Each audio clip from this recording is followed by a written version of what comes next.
मराठी नाही यार. हो मराठी सगळ्यांना समजेल, सगळ्यांना समजेल, बिलकुल समजेल. हो हो बेरीज वजाबाकी गुणाकार आणि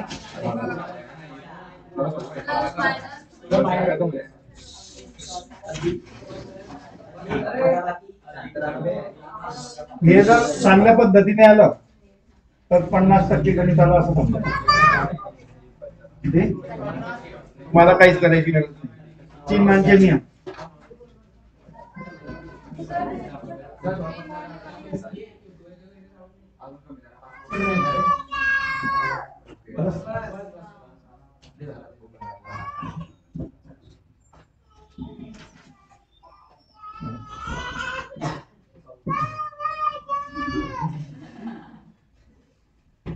चिन्हांचे नियम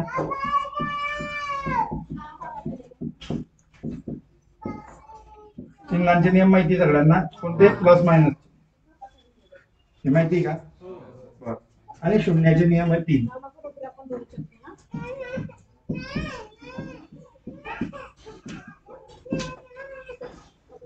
इतकं तुम्हाला आलं जवळपास तुम्हाला आहे ना 60% गणित आलं असं समजून चला. आणि त्याच्यानंतर याच्यामध्ये हे फक्त अंक म्हणजे संख्येचे बेरीज वजाबाकी गुणाकार भागाकार. त्याच्यानंतर असतो अपूर्णांक. अपूर्णांक आता अपूर्णांकाचे बरेच 2 भाग पडतात. एक असतो व्यवहारी अपूर्णांक आणि एक असतो दशांश अपूर्णांक. दशांश म्हणजे पॉइंट वर है ना. आता व्यवहारीचे 2 प्रकार पडतात आपल्याला हे शिकायचं आहे. व्यवहारी म्हणजे तो पूर्णांक युक्त पूर्णांक, पूर्णांक युक्त. आता व्यवहारीमध्ये कसे असतात माहिती ना? फ्रॅक्शनल 3/7 या पद्धतीने. आणि दशांश मध्ये कसे असतात? 4.7 या पद्धतीने असे दशांश. आता पूर्णांक युक्त, आता याच्यात एक पूर्ण संख्या असते आणि एक अपूर्ण संख्या असते. एक पूर्ण संख्या असते आणि एक अपूर्ण. पूर्ण संख्या कशी? 3 पूर्णांक 2/7 अशी कोणतीही संख्या असते. 3 पूर्णांक 2/7 ही काय आहे? 3 पूर्ण संख्या. आता याचाच अर्थ कसा होतो? इथे गुणाकार नाहीये बरं. याचा अर्थ कसा होतो? 3 + 2/7 या पद्धतीला त्याचा अर्थ. एक पूर्ण संख्या आहे, एक अपूर्ण संख्या. आता दशांश मध्ये 2 प्रकार पडतात. एक असतो साधा, साधा दशांश. याचा बाकी आहे. एक साधा पूर्णांक. साधा म्हणजे काय? 2/3 किंवा 2/3 या पद्धतीने.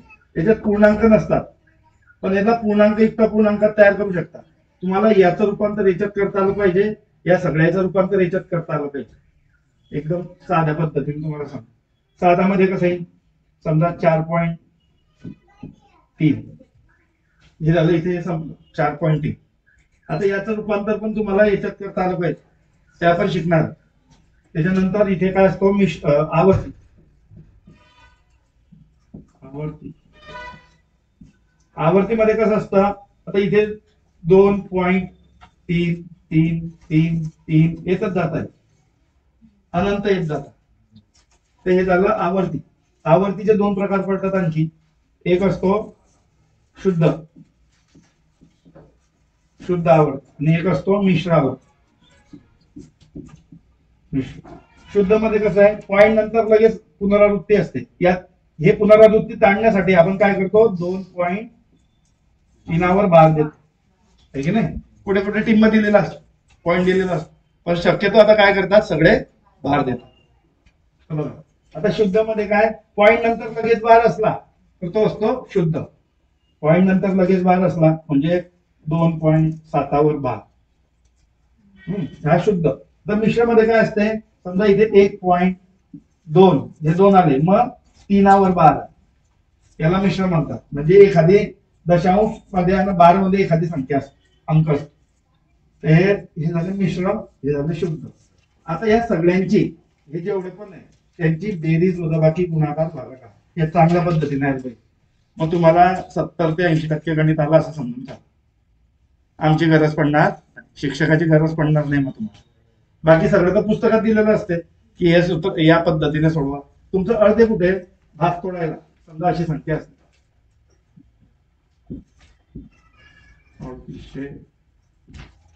357 ते भागेला 7, भाग तोडायला किंवा भागेला 49 आहे, भाग तोडायला तुम्हाला आणणार असा भाग कर. 7 7 49 आणि 7 वर पण जातो. किती 7 पंचे 35, उरले 3, 7 पंचे 35, उरले 7, 7 1 या पद्धत तुम्हाला असा भाग देता आला पाहिजे. त्याच्यासाठी ना हे सगळं आपल्याला शिकायचं. आता बेसिक मध्ये तुमचं आले तेव्हापासून झालं आहे की नाही मला काहीच माहिती. मी सरांना स्वतः सांगितलं का मतलब मराठीत कोणाला इंटरेस्ट नाही आहे आणि ते तुम्ही मला सांगूही नका. मी स्वतः म्हटलं मी यांचं बेसिक घेऊन टाकतो. ठीक आहे ना. बेसिक मी स्वतः मागून घेतलं. मला वाटतच होतं की बऱ्याच मुलांचे गणितात प्रॉब्लेम येतात. हा बेसिक पुरं कम्प्लीट करून देतो है ना. तर याच्यासाठी ना तुम्हाला एक जाड वही लावायची, रफ वही, आणि त्याच्यात तुम्हाला बेरजेचे 300 गणित देऊ आम्ही. गुणाकाराचे 300, वजाबाकीचे 300, भागाकाराचे 300. बेरजेचे 300 3 दिवसात सोडवून होतात है ना. याच्यात हलगर्जीपणा करायचं नाही. तुम्हाला खरंच मॅथ चांगल्या पद्धतीने याद येण्यासाठी तुम्हाला हे करायचंच आहे. हे माझा फॉर्म्युला आहे. जे माझ्याकडे यायचे ना त्यांच्यासाठी फॉर्म्युला आहे. मी तर 500 केले होते, तुमच्यावर दया केली 300 2. हे फक्त हे 1200 गणित हे वेगळे आहे. म्हणजे तुम्ही 1200 अंक पाहून काही नाही, काही सोपे असतात. त्याच्यानंतर तुम्हाला अपूर्णांकाचे 100 देतात. याचे 100, याचे 100, याचे 100, याचे 100. ठीक आहे. जास्त हे तुम्ही सोडवलं ना समजा 10-15 दिवसात, तुमचं 15-20 दिवस लागतील, 1 महिना लागू द्या, पण एकदा तुमचं गणित आलं की तुम्हाला शिक्षकाची गरज पडणार नाही. तुम्ही स्वतः गणित बनवू शकता. सगळ्यात मेन चॅप्टर आहे अपूर्णांक. याच्यातच सगळे याचे नियम माहित पाहिजे. याचे 7-8 नियम आहे, 10 नियम आहे. ते नियम तुम्हाला माहित पाहिजे. नियम माहित नसले तर तुम्ही सोडवूच नाही शकत. तुम्हाला गाडी चालवायची बाजारात म्हणजे हायवे, तुम्हाला नियम माहित पाहिजे की नाही. नाही तर तुम्ही डाव्या बाजूच्या वाटचा उजव्या बाजून चालवा है ना, फाईन बसतो. मग इथे काय होतो, मार्क जातो ना. तर लक्षात घ्या, हे आपल्याला सगळ्या व्यवस्थित पद्धतीने शिकायचं. त्यानंतर तुमचे काय काय पाठ पाहिजे सांगतो. वरती करतो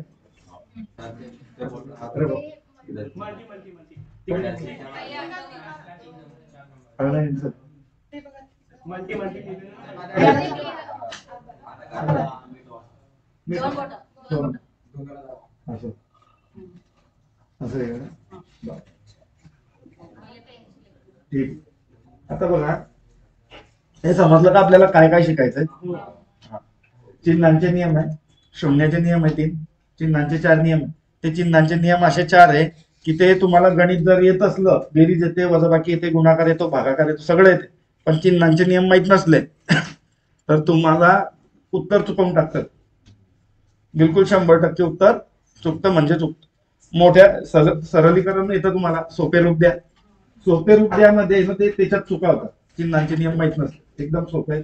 चला आपण आता पुढचं तुम्हाला, आपण कुठे होते आता, तुम्हाला काय काय माहित पाहिजे.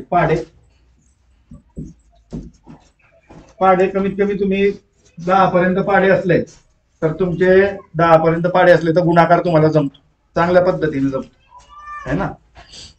गुणाकार जमतो. आणि जर तुमचे पाढे 20-25 पर्यंत असले तर तुम्हाला चांगल्या पद्धतीने भागाकार पण जमतो. भागाकार करण्यासाठी तुम्हाला पाढे पाठ पाहिजे. पाढे तुमचे कमीत कमी पाठ नसले 10 पर्यंत सगळ्यांचेच पाठ आहे. तुम्ही कधींचेच अभ्यास करता, 20 पर्यंतही पाठ असते, काही प्रश्न नाही. पाढे कसे रोज चिपकवून टाकायचे एका ठिकाणी. तुम्ही रोज त्या ठिकाणी जातात, समजा आरशा समोर जातात, तयारी करता करता एक वेळा वाचून घ्यायची है ना. कोणी आता मुली पण आहे, ते स्वयंपाक करत असतील, तिथे चिपकवून द्यायचे. 2-4 पोळ्या लागल्या की वाचून आहे ना. त्याच्यानंतर तुम्ही जिथे अभ्यासाला बसता तिथे सकाळ दुपार संध्याकाळ एक वेळा वाचायची है ना. जेवणाच्या आधी, जेवणाच्या नंतर केव्हाही वाचू शकता. तर पाढे आणि वर्गमूळ घन 20 पर्यंत पाठ पाहिजे तुमचे साधारण, आणि वर्ग 30 पर्यंत पाठ पाहिजे. पाठ आहे का सगळ्यांचे. अरे वा, मग अर्ध काम तर झालंच आहे. पाढे पण पाठ असतील बस, मग चांगला स्पीड येईल तुमचा है ना. जर हे पाठ नसले तर असं चार्ट बनवून घ्यायचा कसा इथे लिहायचं संख्या, इथे लिहायचं वर्ग, आणि इथे मग इथे संख्या 1 1 1 2 4 8 है ना. या पद्धतीनं चार्ट बनवून घे. 20 30 पर्यंत पाठ असला तर एकदम चांगलं. तर बघा मग आपण आता सुरुवात करू है ना. चला तू सुद्धा आहे प्लस चला लिहा पहिले चिन्हांचे नियम. तर बघा ज्यांना लिहायचं आहे फोर्स करू नका, जो लिहिल त्याचा फायदा होतो है ना. ज्याला नाही लिहायचं आहे त्याने नाही नको लिहा. जे दोन प्रकारचे विद्यार्थी असतात, एक आधीचेच हुशार असतात, एक क्लासमध्ये येऊन हुशार होतात है ना. तर मग तुम्ही कोणत्या टाईपचे ते बघा. चिन्हांचे नियम. आता चिन्हांच्या नियम मध्ये दोनच प्रकारची चिन्ह असतात. कोणत्या प्रकारचे? दोन. पहिलं चिन्ह आहे धन. धन चिन्ह म्हणजे कसं असते हे बरोबर तर नाही, म्हणजे धन चिन्ह. दुसरं आहे ऋण. या दोन चिन्हांवर नियम आहे. याचे 4 नियम आपण लिहून. पहिलं समान चिन्हांचा समान चिन्हांचा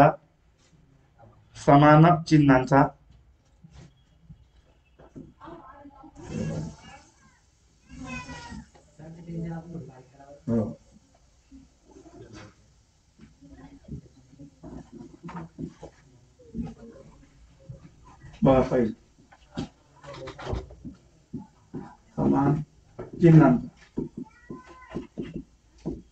समान चिन्हांचा गुणाकार किंवा भागाकार द्या. गुणाकार किंवा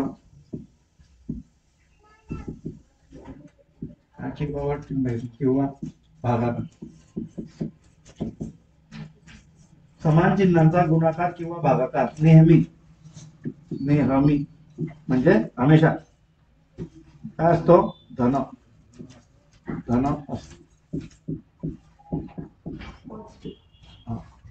समान चिन्हांचा गुणाकार किंवा भागाकार नेहमी धन असतो.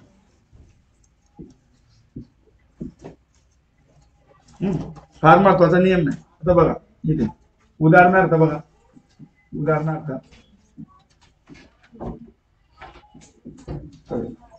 बघा. -3 गुणेला -4 बरोबर काही मायनस नाही येणार. काय लिहिलं आपण? समान चिन्हांचा गुणाकार किंवा भागाकार नेहमी धन असतो. हा कसा येईल? समान चिन्ह असले तर काय गुणाकार आणि भागाकार नेहमी काय असतो? आता हे नियम माहित नसले ना तुम्ही हमखास चुकणार. हे नियम फार महत्वाचे. दुसरं उदाहरणार्थ दुसरं. आता बघा इथे असं धन 4 गुणेला धन 2 किती येईल? इथे 8 येईल. +8 मायनस कशाला येईल? काय दिलं आपण? समान चिन्हांचा गुणाकार किंवा भागाकार धन. यांना काय वाटलं इथे मायनस मायनस आहे तर प्लस आलं, आणि इथे प्लस प्लस आहे इथे मायनस येईल. तसं नाही. इथे काय लिहिलं आपण? समान चिन्हांचा गुणाकार किंवा भागाकार नेहमी धन असतो. समजते ना. जे इंग्लिश मिडियमचे त्यांनाही समजेल, कारण की मराठी समजते म्हणजे हे पण लिहिलेलं पण समजेल. तर लक्षात घ्या. आता बघा तिसरं उदाहरण बघा. -16 भागिले -4. आता किती आहे? 4 आला. कोणते? भागाकार आहे, समान चिन्ह आहे. समजते ना. या मुलांना पण माहिती आहे. आता चौथं बघा. चौथा असं अधिक 18 अधिक भागिले 18 भागिले 3 किती येतील? 6. कोणते? समजलं काय? आता भागाकार असं न लिहिता असा पण लिहिता माहिती तुम्हाला. वजा 16 भागेला, अरे हा टिंबा येत नाहीये, भागेला वजा 4. या पद्धतीने पण लिहितात. याचंही उत्तर धन 4. हा पहिला नियम झाला. दुसरा नियम लिहा. लिहिताय नाही?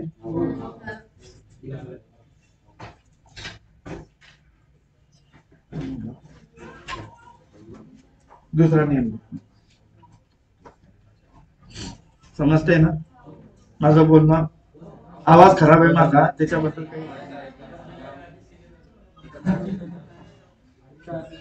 ठीक आहे. आता लिहा दुसरा नियम. भिन्न चिन्हांचा, भिन्न म्हणजे काय? अलग अलग, वेगवेगळे. भिन्न चिन्हांचे, भिन्न चिन्हांचा गुणाकार किंवा भागाकार. भिन्न चिन्हांचा गुणाकार किंवा भागाकार नेहमी ऋण येतो. काय असतो? ऋण असतो.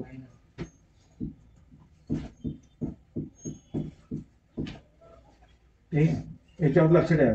याचं काय आहे? ऋण. आणि याचं काय आहे? धन. भिन्न चिन्ह असले आणि गुणाकार किंवा भागाकार असला तर नेहमी काय येतो? ऋण. आता बघा याचे उदाहरण. उदाहरण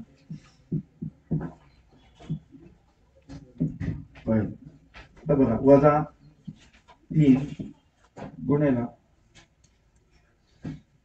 अधिक 7. आता बघा बघा, हे अधिक याच्यासाठी देतोय बरोबर आहे. 21 कोणते? तू काय म्हणतो? नाही, तू आधी दुसरा बोलला. सांग, चुकलं तरी चालेल. हा बर, वजा 1. काय दिलं आपण? ते दुसऱ्या याच्यात, ते नियम पुढचे आहे. गुणाकार आणि भागाकार मध्ये ते लागू होत नाही, ते पुढचे आहे. सांगतो ते. तुम्ही म्हणजे चौकस आहे असं काहीतरी आहे की मोठ्या संख्येचं चिन्ह द्यायचं पुढे है ना. बघा, तुम्ही काय लिहिलं? भिन्न चिन्हांचा गुणाकार किंवा भागाकार नेहमी काय असतो? मग हे मोठी संख्या असो का छोटी संख्या असो, एक मायनस आहे एक प्लस आहे, तो काय येणार आहे? आता बघा दुसरा. आता हे सांगा बरं. वजा, ठीक आहे, अधिक घेऊन याच्यात आपण भागाकाराची घेऊ शकतो. ठीक आहे, अधिक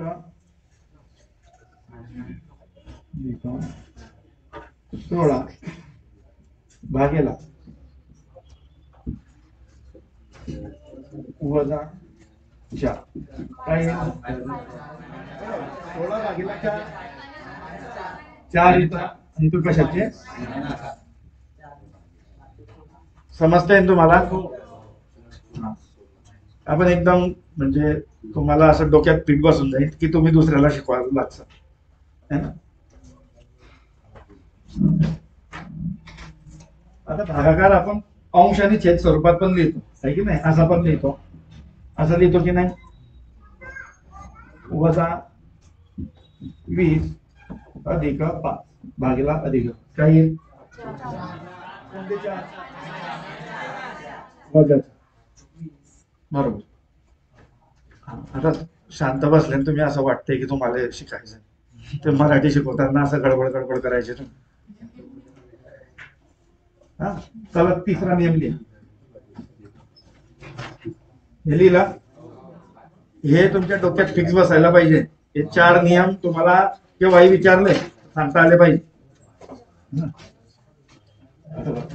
तिसरं लिहा. समान लिहा.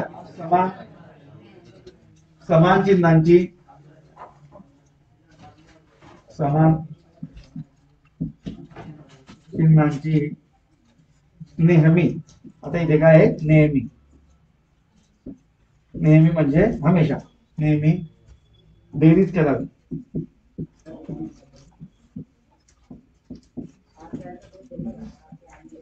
काय करायची? बेरीज. समान चिन्ह असले एका बाजूला एक, त्यांची काय करायची बेरीज करायची. आणि बेरजेल आणि बेरजेला मोठ्या संख्येचे चिन्ह द्या. इथे आलं मोठ्या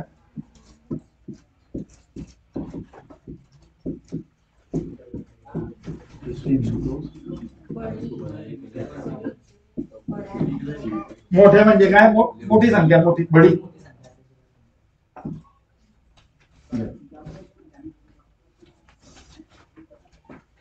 मोठ्या संख्येचे चिन्ह. आता बघा, आता या ह्याच्यात आहे ना अशी जमलिंग होते बऱ्याच ठिकाणी. मुलांना त्यांची बेरीज चुकत नाही, वजाबाकी चुकत नाही, पण चिन्हांच्या नियमामुळे सगळं चुकून जात. उदाहरणार्थ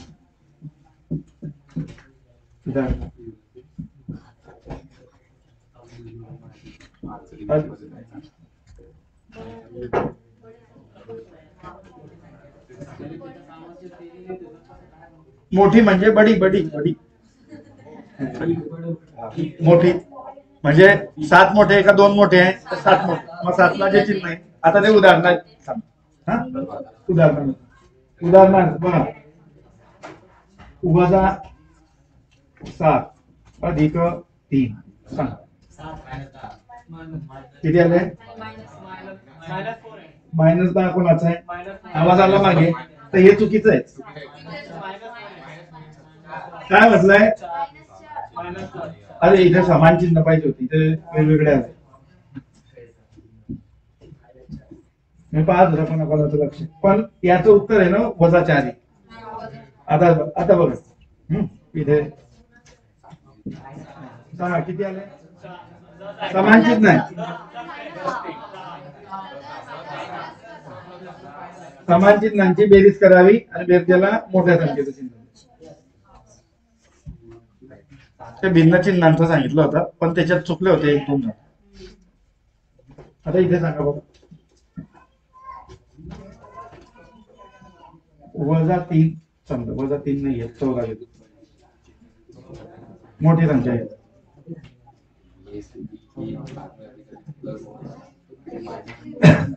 -8 -3. आता सांगा बघा,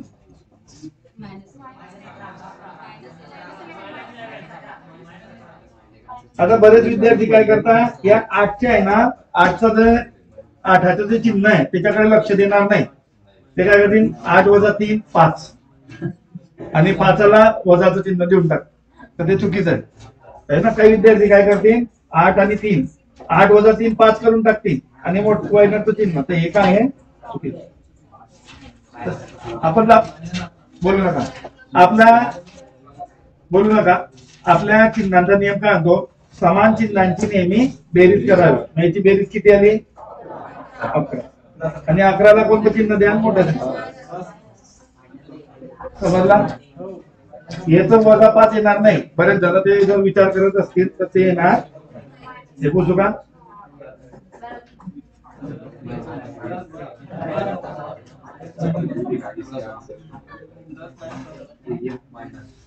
ठीक.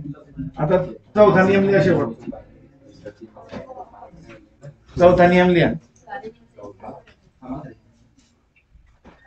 फरक पडतोय का काही? फरक तर पडतोच भाऊ. नाही, आणखी पडेल. आम्ही जेव्हा लहान होते ना तेव्हा एक ऍड यायची, बिना फाटकवाली रेल्वे लाईन. तर तो एक गाडीवाला यायचा, तिथे एक माणूस थांबायचा, तो म्हणायचा जाऊ नको म्हणे, गाडी येते का पहा आधी, मग पुढे जा. आजूबाजू देखो फिर आगे बढ़ो.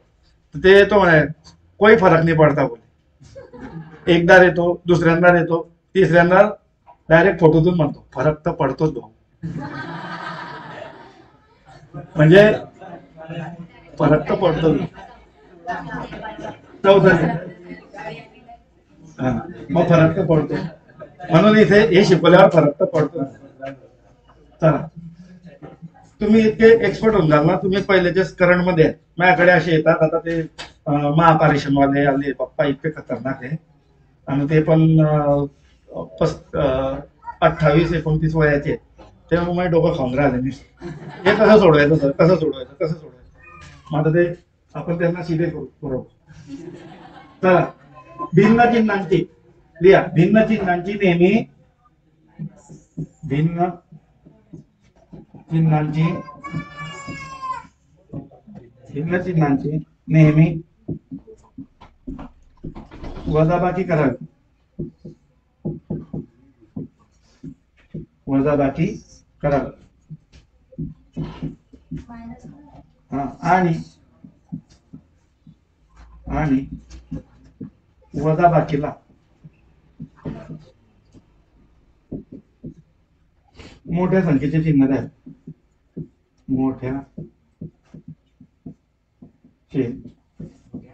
मोठ्या संख्येचे चिन्ह द्या.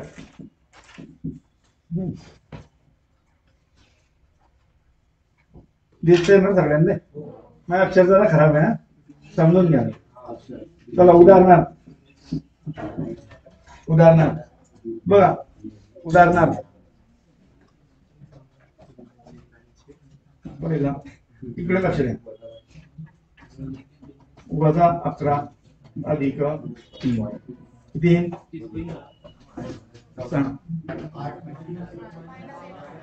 बरोबर. हा, ते चुकलं. काय म्हटलं? वजाबाकी करावी. आणि मोठ्या संख्येचं चिन्ह. हा, असू द्या, चुकलं चालेल. इथे पेपरात नको चुकवा. फक्त इथे किती वेळाही चुकला, 1000 चुका 1000 वेळा करा, माफ आहे. पण एकच चूक 1000 वेळा करू नका, माहिती आहे ना? हा, तेच चुकी वारंवार करसान तर तुम्ही काय आहे ते तुम्ही समजून घ्या.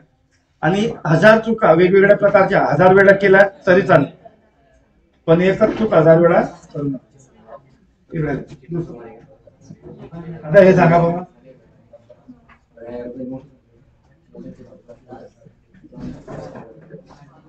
-3 अधिक 8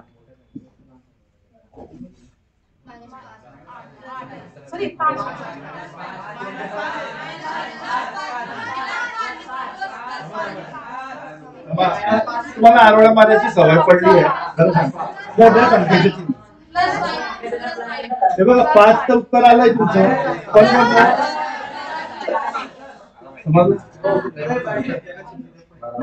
मोठ्या संख्येचे चिन्ह द्यावे है ना. तुम्हाला हे तर माहिती पडलं की यांची वजाबाकी करायची आहे, पण पुढे पण लिहिलंय मोठ्या संख्येचे चिन्ह. आलं का लक्षात? आता तुम्ही म्हणत होते मोठ्या संख्येचं, या दोन याच्यात आहे ना तेच चिन्ह द्यावे असं पण लिहिता आलं असतं की तेच चिन्ह द्यावे जे चिन्ह असेल ते. परंतु मी मुद्दाम काय लिहिलं, मोठ्या संख्येचे चिन्ह द्यावे, कारण की इथे पण तेच आहे. मग इथे बघा, अधिक अधिक तेच चिन्ह द्यावे, वजा वजा तेच चिन्ह द्यावे. पण इथे काय लिहिलं आपण? मोठ्या संख्येचं चिन्ह. इथे जे आदत असेल ती इथेच कामायचं. समजलं का? चला, आता लक्षात आले. हे नियम आहे ना, एकदम तुम्हाला रात्री झोपेतून नाही उठवले तरी सांगता आले पाहिजे. हा, आता आपण लिहा. हा, काय प्रॉब्लेम आहे विचारा मला. म्हणजे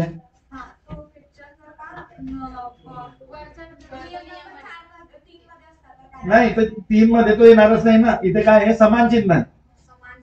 इथे काय? भिन्न चिन्ह आहे. भिन्न आहे, इथे वेगवेगळे चिन्ह आहे.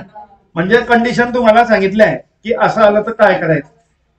हा, किंवा हे वरच्या याच्यात सांगितलं, भिन्न चिन्हांचा गुणाकार किंवा भागाकार नेहमी काय असतो? ऋण असतो. हा, मायनसच येणार आहे. मग हे याच्यात मोठ्या संख्येचं घेणं देणं काही नाही. मोठ्या संख्येचं चिन्ह वगैरे घेणं देणं काही नाही. आणि याच्यात पण मोठ्या संख्येचं घेणं देणं काही. लक्षात. चारही नियम एकदम चांगले तोंडी पाठ पाहिजे तुमचे. हा,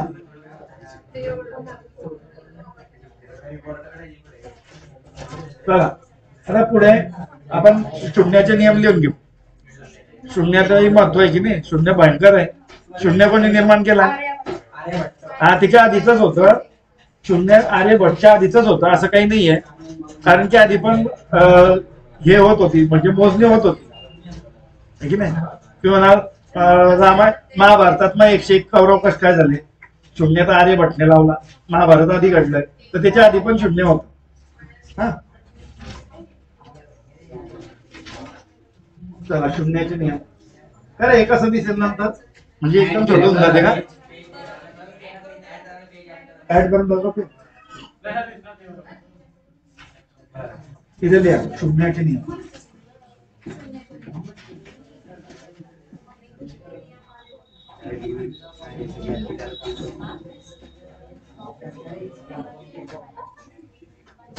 फरक पडेल ना शून्याचे नियम माहिती का कोणाला माहित असतील तुम्हाला पण आता लिहून घेतो पहिलं लिहा शून्याला कोणाला शून्याला हे आपण शून्य असेल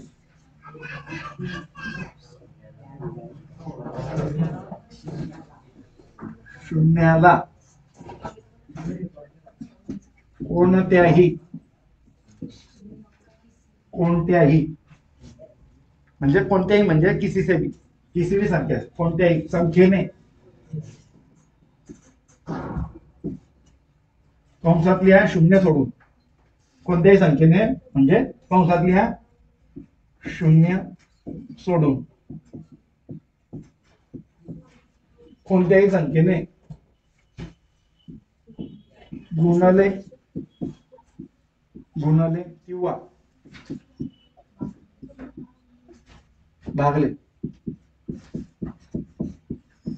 तर उत्तर शून्य येते किती येते शून्य येते आता इथे शून्याला कोणत्याही संख्येने गुणले काय म्हणतोय मी शून्याला कोणत्याही संख्येने गुणले किंवा भागले तर उत्तर काय ते आता पहिले काय घ्यायचं आपल्याला शून्य उदाहरणार्थ शून्य गुणेला आता गुणले पहिले काय म्हटलंय गुणले शून्य गुणेला कोणतीही संख्या घ्या किती मोठी घ्या तो काय करून टाकतो दुसरं शून्य भागेला म्हणजे शून्य कुठे पाहिजे पहिले भागेला म्हणजे असंही लिहू शकता भागेला कोणतीही संख्या घ्या काय येईल किंवा यालाच आपण कसं लिहू शकता तिसरा शून्य भागेला 71 काय उत्तर आहे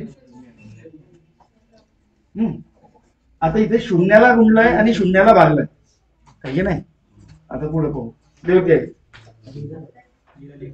हे माहित होतं तुम्हाला बरं माहित होतं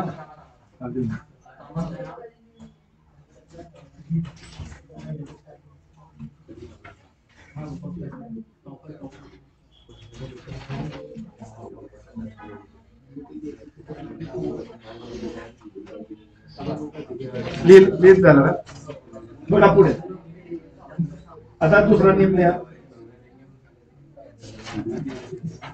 दुसरा नियम है ना समजते तुम्हाला इंग्लिश मीडियम वाल्यांना नाही समजते ना बघा लिहा शून्याने काय लिहायचं शून्याने आता आपण पहिले काय लिहिलं होतं शून्याला इथे काय आहे शून्याने हे जे आहे ना प्रत्यय याच्यावर लक्ष ठेवायचं म्हणजे शून्याला आधी म्हणजे शून्याला गुणलं किंवा भागितलं आता आपण शून्याने गुणलं तरी उत्तर काय येणार आहे शून्य आणि शून्याने भागितलं तर हा नाही ना मग काय येते सांगतो मी शून्याने येणार शून्याने कोणत्याही संख्येला भागितले काय केलंय गुणलं नाही आपण भागलंय गुणलं तर शून्यच येणार आहे कारण की हा शून्य इकडनं लिहा का इकडनं लिहा गुणलं तर शून्यच येणार पण शून्याने कोणत्याही संख्येला भागलं तो तर काही सांगा अनंत भागले असता उत्तर काढता येत नाही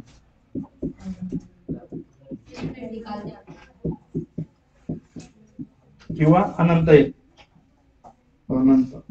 अनंत म्हणजे इन्फिनिटी अनंत बघा उदाहरणार्थ पहिले शून्याने भाग देतोय, कोणतीही संख्या असो भागीला शून्य, तर उत्तर काय येईल? अनंत. काढता येणार, शून्य येणार नाही. काय अनंत? अनंत उत्तर काढता येत नाही. तुम्ही जर कॅल्क्युलेटरवर काढून बघितलं, आता बघा मोबाईलवर टाकून बघा, मोबाईलचा जमा असतील आता तुमचे, नंतर बघा कोणत्याही संख्येला शून्याने भागितले तो उत्तर काय येईल? अनंत. काढता येणार. काय दाखवतो ते? एरर दाखवतो किंवा इनफायनाईट दाखवतो, है ना? अनंत. हे बघा, हे दोन शून्याचे नियम आहे. आणखी एक तुम्हाला का नाही सांगितला, हा शून्य इकडनं टाका किंवा इकडनं टाका, तर एकच फरक पडतो शून्य. तिसरा नियम वाटलं असतो लिहून घ्या, की लिहिता का तो? अरे काही नाही, इथे फक्त भागितलं होतं, इथे गुणल्यावर शून्य येते, लिहून घ्या जाऊ.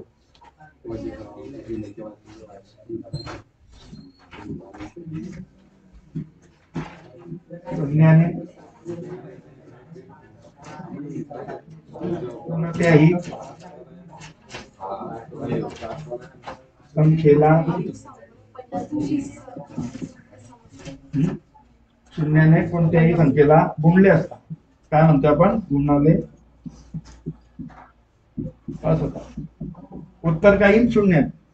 उत्तर शून्य येत. उत्तर काय ते? शून्य. उदाहरणार्थ बघा, म्हणजे एखादी संख्या आहे, एखादी संख्या समजा 3, 8, 5, याला जर शून्याने गुणलं तर उत्तर काय येईल? पण या ठिकाणी तसं होत नाही, भागितल्यावर काय येते? अनंत. लक्षात. सगळे हे 3 नियम आणि ते 4 नियम झाले. आता आपण पुढचं घेऊ. तुम्हाला स्थानिक किंमत माहिती का? हा, आता तर जमते ना? नाही, आता तर जमते नाहीये. तुम्हाला मी सांगतो, उद्या तुम्हाला 300 गणित मी द्यायला लावतो. आपलं मन लय मोठं आहे. बेरजेचे 300 गणित, हा, गुणाकाराचे 300,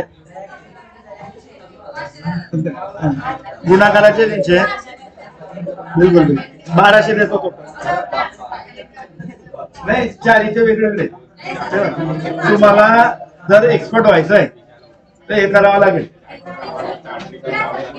हा, जसं सांगितलं तसं करायचं. हे या पद्धतीने बोलू नका, एवढं डिटेल मध्ये जाऊन. हे समजलं का?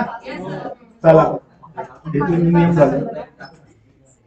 कसोट्या झाल्या असतील तुमच्या? कसोट्या झाल्या का?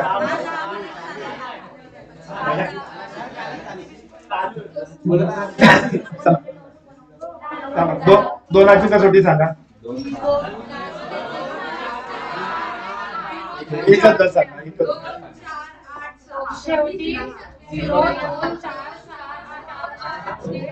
तुम्ही 3ची सांगा. हा हा,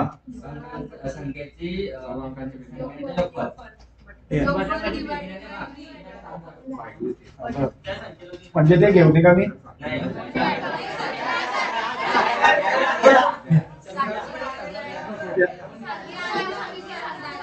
कदाचित सांगू.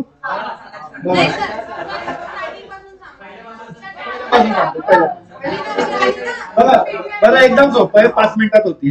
लिहून घ्या, इतका गोंधळ करू नका.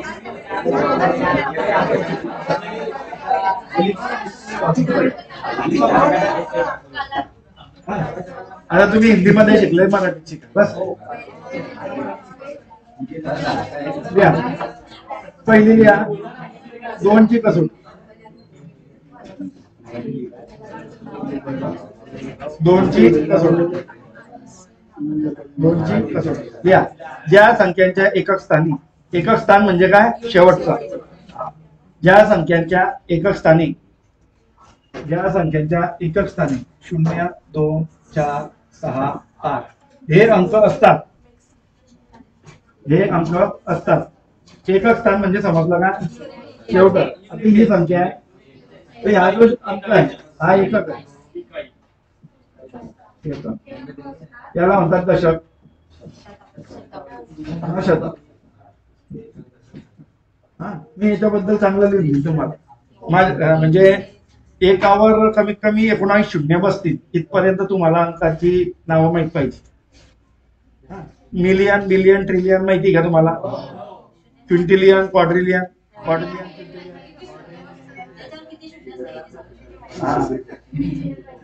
मी ते लिहून देईन मी तुम्हाला. आजच लिहून देईन. चला, किती वाजले? हा, चला हे लिहून दे. दुसरं लिहा. काय असतात उदाहरणार्थ बघा, इकडे लक्ष द्या. उदाहरणार्थ याच्यापैकी एक अंक असला शेवटी तर त्या संख्याला 2ने पूर्ण भागतात. म्हणजे 3, 4, 7. आता या संख्येला भाग द्यायचे का? मग हे 2 ठेवले ना, इकडे पाहिजे का? जाईल ना. आता सांगा बघा. 8, 5, 1, 4. इथे तर 8 आहे ना. एकच स्थान इकडे राहतो का इकडे राहतो? इकडे राहतो का? मला वाटतं इकडे असतो.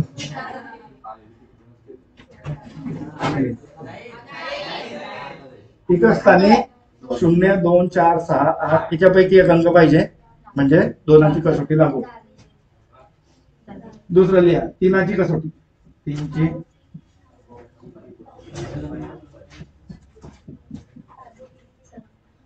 3ची कसोटी. दिलेल्या संख्यांच्या अंकांची बेरीज. दिलेल्या संख्यांच्या अंकांची बेरीज. बेरजेला. दिलेल्या संख्येच्या अंकांच्या बेरजेला. दिलेल्या संख्यांच्या अंकांच्या बेरजेला. जर दिलेल्या संख्यांच्या अंकांच्या बेरजेला जर 3ने भाग जात असेल, जर 3ने भाग जात असेल तर त्या पूर्ण संख्येला 3ने भाग जातो. जर त्या पूर्ण संख्येला 3ने भाग जातो. आता बघा, हे अंक दिले याची बेरीज करायची. 3 अधिक 4 अधिक 7 अधिक 5 अधिक 1 किती येते? किती येते? 14. 14 20 येते. 20 येते तर जाणार. आपण काय करू? हे आता जाईल ना. ह्या पोराला समजला म्हणजे सगळ्याला समजलं. हे बघा, 3 अधिक 4 अधिक 7 अधिक 5 अधिक 1 अधिक 1 21 येते है ना. 3 आणि 4 7. 7 आणि 7 14. 14 आणि 7 21. तर 21 जर बेरीज झाली म्हणजे 21च पाहिजे असं नाही. हे 3च्या पटीत पाहिजे. 3ने भाग बरोबर. 3चा भाग त्याला जायला पाहिजे.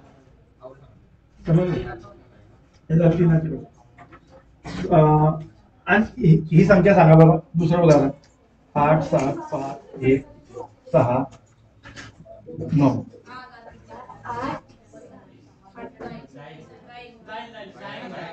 किती बेरीज येते?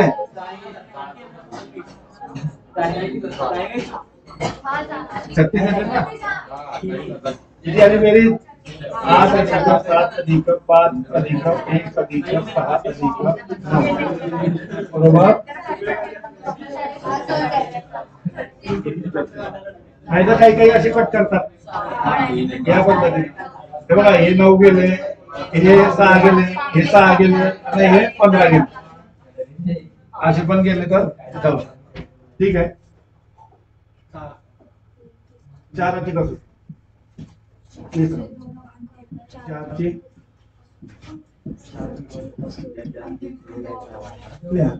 दिलेल्या संख्यांच्या शेवटच्या 2 अंकांना. दिलेल्या संख्यांच्या शेवटच्या 2 अंकांना. शेवटच्या 2 अंकांना. दिलेल्या संख्यांच्या शेवटच्या 2 अंकांना जर 4ने भाग जात असेल. समजते? जर 4ने भाग जात असेल तर त्या पूर्ण संख्येला 4ने भाग जातो. शेवटच्या 2 अंकांना जर 4ने भाग जात असेल त्या पूर्ण संख्येला 4ने भाग. या कसोट्या कुठे कामा येतं माहिती का? तुम्हाला भाग तोडण्यासाठी कामा येतं. जर कसोट्या पाठ नसल्या तर तुम्हाला भाग तोडायला जरा कठीण होऊ शकतं. बघा, उदाहरणार्थ शेवटचे किती अंक? 2 अंक. आता ही ही संख्या दिली आहे. शेवटचे 2 अंक 32 आहे ना. इकडचे पाहिजे का? हा, इकडचे पाहिजे. या 81 ला भाग जातो का? मग या पूर्ण संख्येला भागताना मग आपण काय केलं इथे 16 केलं. आता भाग जाईल का? हा, बरोबर. भावना कळाल्या तुमच्या मनातल्या. 16 आहे, 16ला पूर्ण भाग जातो 4ने. तर ही संख्या किती मोठी असो, पुढे किती मोठी असो, त्या पूर्ण संख्येला भाग किती मोठी असो. येते लक्षात. चला 5ची कसोटी.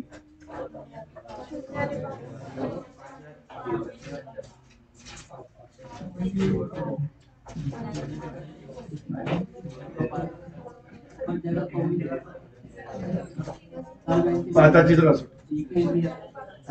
ज्या संख्यांच्या एकक स्थानी लिहा. कोण कोण लिहिते? लिहा. ज्या संख्यांच्या एकक स्थानी 0 किंवा 5 हे अंक असतात. किती? 0 किंवा 5. काय पाहिजे? एकक स्थानी 0 किंवा 5 हे अंक असतात. त्या सर्व संख्यांना 5ने पूर्ण भागतात. उदाहरणार्थ अशा संख्या लिहा की शेवटी 0 आणि 5 असतील. समजा ही संख्या आहे. जाईल का भाग? बरं, इथे आपण 5 ठेवू. कुठून पाहिजे मग? मागून पाहिजे का? इथे 0 ठेवला बरोबर. हुशार. हा पट्टा आहे ना, हुशार आहे.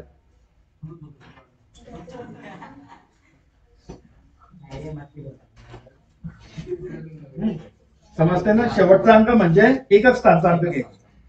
आणि शेवटून 2 अंक म्हटले तर एकक आणि दशक घ्यायचे. 3 अंक म्हटले तर एकक दशक शतक. इकडचे 3 नाही घ्यायचे. 6ची कसोटी घे. 6ची लिहा. ज्या संख्यांना 2ने आणि 3ने पूर्ण भाग जातो त्या संख्यांना 6ने पूर्ण भाग जातो. 2ने आणि 3ने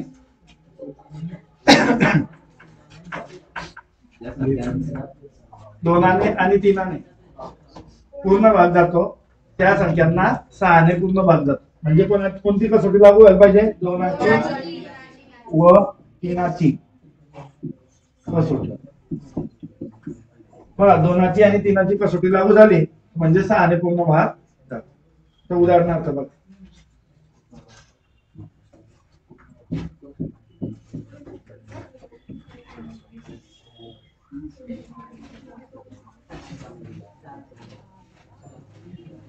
ही संख्या आहे. का बरं नाही लागत? 2ची कसोटी लागू होते का? नाही लागू होते. मग या संख्याला 6ने भाग जाणार नाही. आता 3ची पण लागू होते का? 3 3 3 आणि हे 3 म्हणजे बेरीज किती येते? 12 बेरीज येऊन नाही. बेरजेला किती नाही जातो? 3ने भाग जातो म्हणून 6ने पण भाग जाईल. येते लक्षात. हुशार आहे तुम्ही. कोणी डबू नसते, फक्त डोक्याचा वापर कमी जास्त करते. पण डोक्याचा वापर दुसऱ्याकडे लावते, दुसऱ्या क्षेत्रात.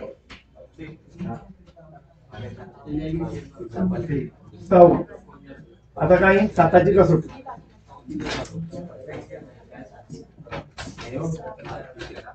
7ची कसोटी कोणाची पाठ आहे? पण 6 अंकी संख्या नसली, 5 संख्या असली तर मग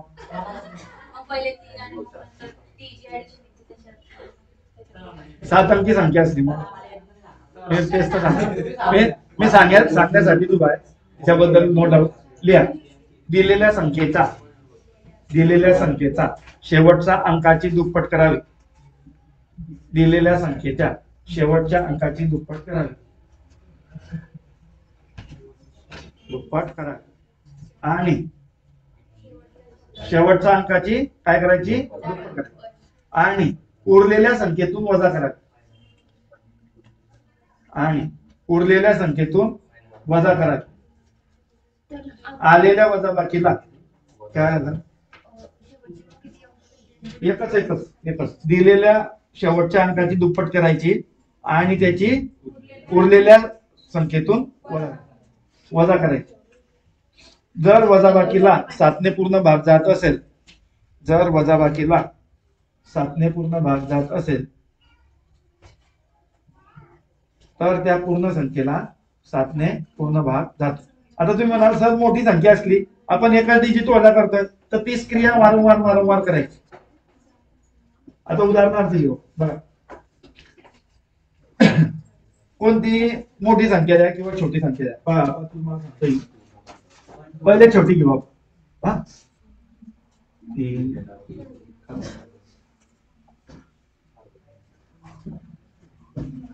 ही संख्या आहे. आता काय करायचं इकडे लक्षात, शेवटचा अंक काय आहे, मग 5 ची काय करायची, गुणिले 2 करायची, नाही इथे लिहायची. उरलेल्या संख्येतून वजा करायची. किती आली, 28 ला 7 ने पूर्ण भाग जातो, त्या पूर्ण संख्येला भाग. आता बघा मोठी संख्या आली एकदम मोठी, परत सांग, शेवटच्या अंकाची दुप्पट करायची, ते दुप्पट कुठे आली 10, उरलेल्या संख्येतून वजा करायची, ते वजा केली. उरलेली संख्या किती आली मग, वजा बाकी 28. 28 ला 7 ने भाग जातो, या पूर्ण संख्येला म्हणजे 385 ला 7 ने पूर्ण भाग. आता तुम्ही मोठी संख्या आली तर काय करा, ठीक आहे नाही, मग हीच क्रिया वारंवार करायची. सांगू कशी, सांगा मोठी संख्या सांगा कोणती. अरे मोठी मोठी मोठी, हा और बड़, बस छोटी है.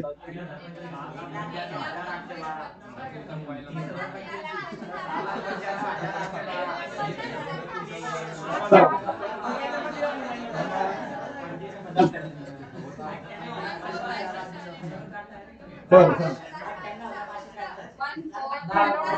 98 500 76 का 66. आता मोठी आली तर हे बघा 3 च्या दुप्पट 6 वजा केले, मग हे किती आले 98 500. मग हे 1 च्या दुप्पट करायची 2, मग हे किती आले वजाबाकी 9.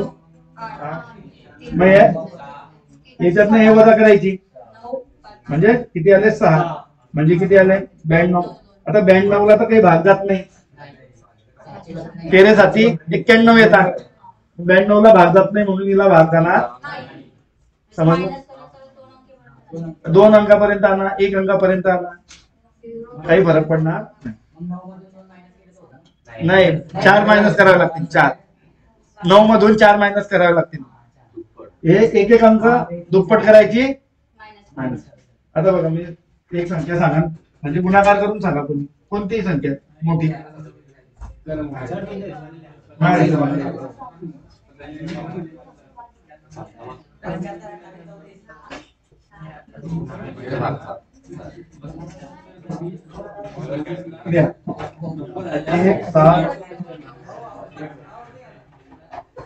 एक 7 4 4 3. आता ही संख्या आहे, आता ही संख्या आहे बघा, काय करायचं शेवटच्या अंकाची दुप्पट करायची, त्याच्यातून वजा किती आले, याच्या दुप्पट, गुणेला 2 दुप्पट केली, किती आले, या वजाबाकी जमते ना, नाही जमत अशी कोणी आहे का. माझा बघा 8 च्या दुप्पट करायची, 16 वजा केली, मग किती येतील 13 6 गेले 7, 6 नाही केला. आता काय 7 च्या दुप्पट करायची, आता किती आले 91 आले ना, म्हणजे 91 ला पूर्ण भाग जातो, 7 ने पूर्ण भाग जातो की नाही. बरं हे पण माहित नसलं 91 ला जातो का, तुम्ही 1 ची दुप्पट करायची, मग 2 वजा केले 7 ला तर भाग जाईल ना. मग आता समजला 7ची कसोटी अशी, पण लवकर ही लागू करण्याची गरज पडणार, ते तुम्हाला शिकवायची म्हणून शिकवलं. नाही तर काही काहींना काय वाटतं सर आलेच नाही वाटत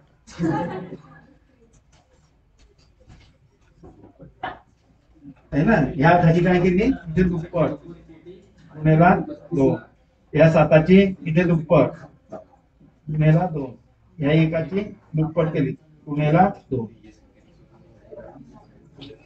समजते का रे.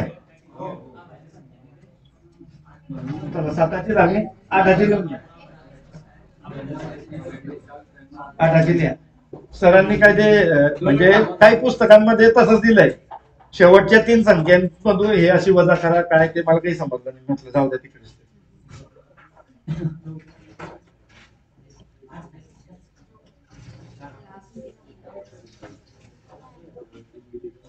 चला 8ची पुस्तका म्हणजे 4च्या कसोटीमध्ये एक टीप टाका. 4च्या कसोटीमध्ये शेवटचे 2 अंक जर 0 असतील तर 4ने पूर्ण भागतात.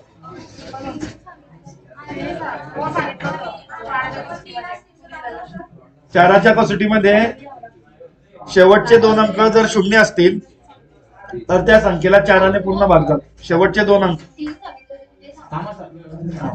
4च्या कसोटीतल्या 4च्या कसोटीत शेवटचे 2 अंक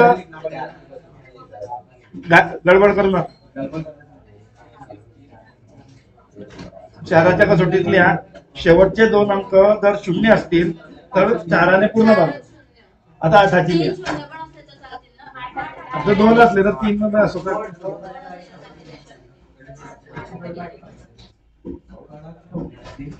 8ची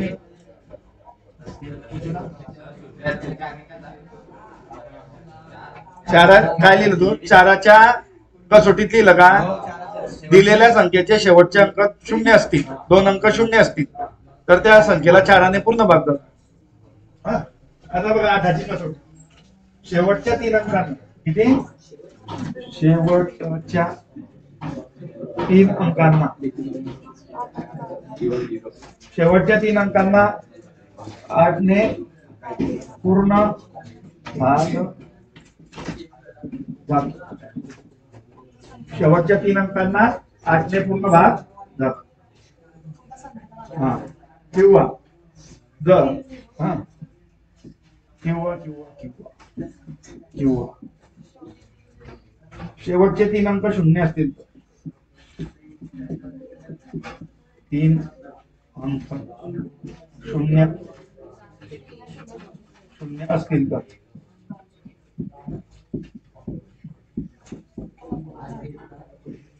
8ने पूर्ण भाग जातो. शेवटचे 3 अंक जर 0 असतील तर 8ने पूर्ण भाग. आता बघा उदाहरणार्थ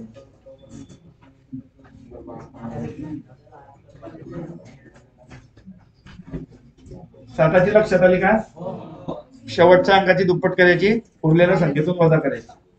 असं कितपर्यंत करायचं? जिथपर्यंत तुमच्या लक्षात येत नाही की 7ने भाग जातो की नाही, है ना. शेवटचे 2 अंक उद्यापर्यंत किंवा एवढा वेळ नसतो पेपरामध्ये. 7ची कसोटीचा तुम्हाला जास्त उपयोग पडणार पण नाहीये, पण शिकवायची म्हणून शिकवा. आता उदाहरणार्थ याचे उदाहरण बघा बरं. उदाहरणार्थ बघा 3, 7, 8, 4,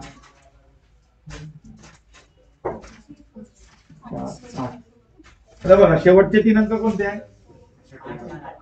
हे का 373 आहे. शेवटचे 3 अंक 8 आहे का? 8 म्हणजे 8 शून्याचा भागात येते ना. बघा अशी किती जण देतात भाग? 848 भागिले 8. 8 आहे का? 8 आहे का? आणि 848 असे किती जण देतात? हे चुकीचं आहे, इथे 0 पाहिजे. इथे 4ला जातो का 8ने भाग? भाग्याला 0चा. आता बरेच जण कसा भाग देतात माहिती का? 91 भागिले 13. मग कसे भाग देतात? 13 1 13, 13 7 13 7,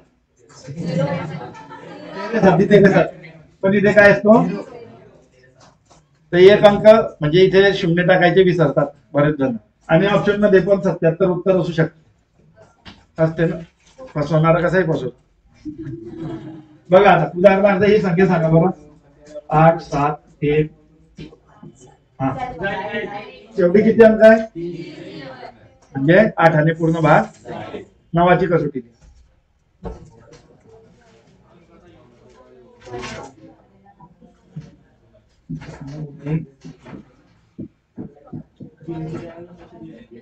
9ची कसोटी, जशी 3ची कसोटी तशीच 9ची कसोटी. लिहा पटापट. किती वाजले? हा लिहून घ्या आता हे. दिलेल्या अंकांची बेरीज बेरजेला, दिलेल्या अंकांच्या बेरजेला, दिलेल्या अंकांच्या बेरजेला, दिलेल्या अंकांच्या बेरजेला जर दिलेल्या अंकांच्या बेरजेला, शांत बसा रे. दिलेल्या अंकांच्या बेरजेला जर 9ने पूर्ण भाग जात असेल तर त्या पूर्ण संख्येला 9ने भाग जातो. जशी 3ची आहे ना तशीच ना. उदाहरणार्थ ही संख्या बघा, 7, 8, 1, 5, 3, 2. आता याची बेरीज करून पाहू, माहिती जातो की नाही. मग काय आला? 7 अधिक 8 अधिक 1 अधिक 5 अधिक 3 अधिक 2. बेरीज किती येते? 15, 16, 21. 21 आणि 5, 21 ने 5 किती? 26 ला 9ने भाग जातो का? आपण काय करू? हे घे, एक वळण इथे, एक वळण म्हणजे 9ने पूर्ण भाग आहे ना. जो कमी पडला तो वाढवून टाकू. आपल्याला काय